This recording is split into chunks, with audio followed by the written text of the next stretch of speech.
Hey guys, it's Friday, February 24th, best day of the week. Who doesn't like Friday? And this is Newswave. So let's get started today with what seems to be a kind of a large issue, and that is the Joy-Con connectivity issues. This seems to be kind of coming up everywhere now. Game Explained did a very good showing of this, where if you cover the Joy-Con, let's say you're using it here, if you cover it, it will stop getting actual information from the Switch, and it will start dropping connection. And this seemed to happen when he had it here or behind his back, and it's hard to say what the problem is. More than likely it's an issue with the Joy-Con, but also with the tablet part at the same time with Bluetooth 3.0, and that could be a couple things. Could be strength of signal, it could be the firmware set up to recognize the Joy-Con in low power state, or what I would say in this case, low range state or low power between the two, because if Bluetooth starts to get interruptions in front of it, for example, if it is covered up and the signal becomes weak, there's a chance that the Switch tablet does not understand that Joy-Con is still connected and still receives signal from it. So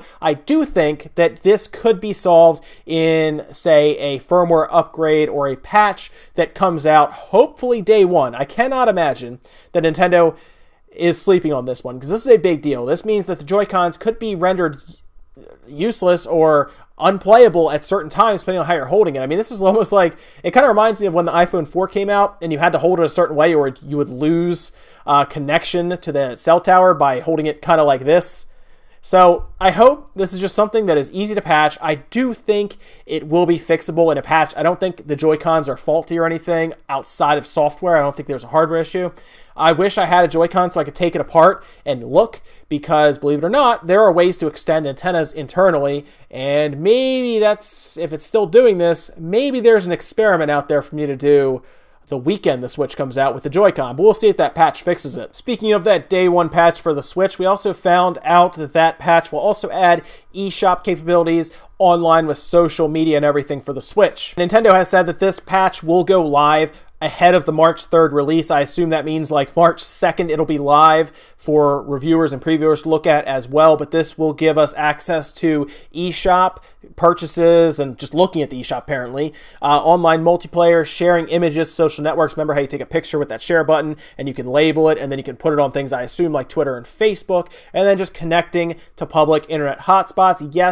Yes, that has been addressed. I remember we were all concerned about that because there is a portal of some kind that is needed. It sounds like Nintendo heard that because there is not a web browser natively with it. There will be some way to still do that. It'll be built in with like a web applet like I was talking about a few days ago. So that'll be all taken care of in the initial patch. You'll just have to download it when you first connect to the internet on March 3rd. And from there, you'll have all this connectivity and all these features set up after that. And if you were disappointed in Halo 5's lack of split-screen multiplayer, like I was, because whenever I had Halo, when I was growing up with it, obviously, from Halo 1 all the way up to Reach and Halo 4, you always had split-screen action. In this case, Halo 5, they removed it for some reason. I don't know why, but yesterday, there was a speech at the Gaming Minded DICE Summit, and Microsoft's head of its 343 Studios group said there will be multiplayer split screen going forward in all Halo games. Now, the head of the 343 Studios is Bonnie Ross, and they talked about how not having split screen eroded players, was their saying, and I agree, because Halo was always that game where I could go over to a friend's house, whether it's Halo 3, Halo 2, Halo 1, any of them,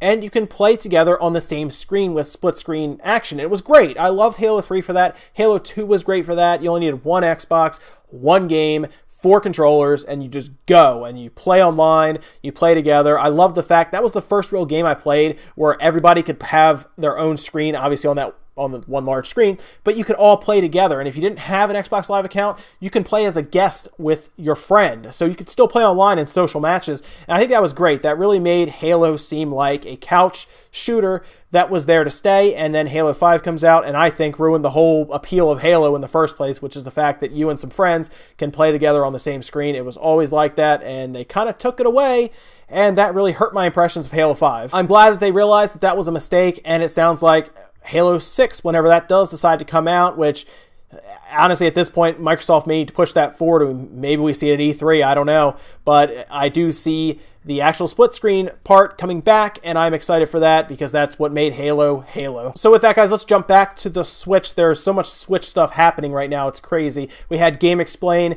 take Zelda Breath of the Wild and just max out the Switch with full brightness, Wi-Fi, the whole deal. The Switch was still able to pull 2.5 hours or so with Zelda Breath of the Wild, which is still pretty good considering you're blasting brightness, you have Wi-Fi on. Basically, you're turning on everything you can just to drain the battery. 2.5 hours with a game like Breath of the Wild, which is a massive, massive game, is impressive. I do think you will still need to travel with a portable battery of some kind to charge it if you're going on a plane, like a plane ride, or you're going on the train or something. However, a lot of those places now I know are starting to come equipped with outlets, which is great. So you can kind of just plug it in. But still, I would travel with some kind of portable battery pack just to make sure it doesn't die on you completely. And we'll see. But the fact that this system is playing console level games on the go like that and giving you 2.5 hours is not bad. I assume we've turned the brightness down a little bit. Maybe get close to the 3-hour mark they were saying, but I will find out for myself in about a week. I'm sure you guys will too. And here we go. Virtual Console is not making the Nintendo Switch launch. I think a lot of us were really hoping for something from the Virtual Console at launch. It does not seem to be the case. It seems like we're going to have eShop purchases, which I'll get to in a minute, but there will be no Virtual Console. I think we were all hoping for GameCube, Super Nintendo, anything really, but seems like Virtual Console will be announced to us later on, probably in a direct, I hope, before E3. E3's in June, of course. Middle of June, I think now. So hopefully we see it before then, because then E3, they can announce things like GameCube games to us if they want to. But no, Virtual Console will not be making that launch. The eShop will be set up, though, like we would all hope, and we will have some games we can download. So without Virtual Console, I guess they decided they had to put something in there. So as reported by plenty of news outlets, plenty of people, and Nintendo themselves, Fast RMX, which is a game I was very much looking forward to, and Shovel Knight are coming at launch. So you guys can watch me play Fast RMX on Friday. How awesome is that? Yes, Fast RMX is awesome. It's like the F-Zero game that's coming out, and I will be looking forward to playing that a good bit. Shovel Knight I've already played a lot, but it's great because it's portable, and I like that studio a lot because their game is awesome. So I will still be buying Shovel Knight again from my computer just to play it again because it is an awesome game. And of course, the new one is coming out as well, so I'll be playing that too. But Fast RMX, very happy. I was worried that would get pushed to April. It's great to see that it's coming out at launch. Oh, and we reported that Binding of Isaac was going to miss launch. Originally, I thought it was going to come out at launch. It looks like it's missing it.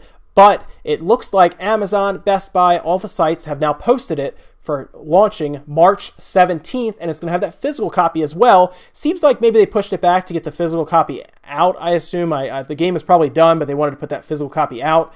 Probably wasn't going to make it the launch window, so they had to push it back a few weeks. March 17th appears to be the date that it's coming out. Not bad, about 2 weeks after launch. I think most people will be able to live with that, considering Zelda is going to take up most of the first month for a lot of us. But it's great to see a physical copy, March 17th, Binding of Isaac. And the last bit of news comes to us from Lego City Undercover. It actually has a release date now. It's coming out April 4th. And Lego City Undercover is actually a really cool game. If you've never played it, I would check it out for the Switch. I think it'd be awesome as a handheld game as well, considering it's a huge game. It's an awesome game. It's kind of like the Lego version of Grand Theft Auto almost, but it was a very, very cool game overall. I remember I got the Wii U because it was only on the Wii U. Officially, that was one of the big reasons I got the Wii U at the time. Of course, that and all the other Nintendo classics on there, and then Xenoblade really pulled me in too. But Lego City Undercover was a cool game. I know it's coming to PC and Steam as well, but it is going to launch on the Switch April 4th. That's another game that's very close to launch, about a month later, and April does need game support because we've seen that the game's coming out in March, not a ton, but some. April definitely needs that second month is very important. April really needs some games in there. Mario Kart comes later on in the month, but they definitely need some more games like Lego City Undercover to help bolster that April lineup. That's it for Newswave today, guys. Make sure you comment, like, subscribe, all that good stuff. Let me know think about any of the stuff we talked about today, whether you are worried about the Joy-Con issues with the Switch. I think the patch hopefully will fix it. If it doesn't, then it's time to panic or get concerned about it. But I'll also be using the Pro Controller more than Joy-Cons anyway, so it won't bother me much, but I'm sure there's plenty of people out there that it will affect. And are you excited that Halo is going to start bringing back split screen now from now on, because I really missed it during Halo 5. I don't know if you guys did, but that was a real letdown for me when I saw that it was not going to have split screen. Let me know what you think, guys. I will see you next time.